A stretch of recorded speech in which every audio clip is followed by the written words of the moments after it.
Hi everyone, I'm Steve Stoller. Is a city contractor doing concrete repairs in your neighborhood? If they are, please use caution and courtesy. During evenings and weekends, contractors will not be actively working, so the construction site is not monitored. It's important to drive carefully around cones and barricades. Be courteous to other drivers, taking turns passing the work area. We use a quick curing concrete that allows repairs to move along with a limited impact on neighborhood traffic. Weather and other unanticipated challenges can impact the work schedule. But please know, we do our best to complete the concrete repairs as quickly as possible without compromising the quality of work.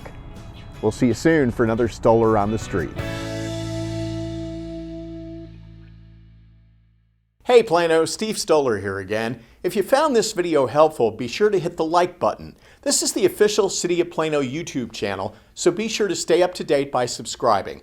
Did you miss last week's episode? Click here to catch up.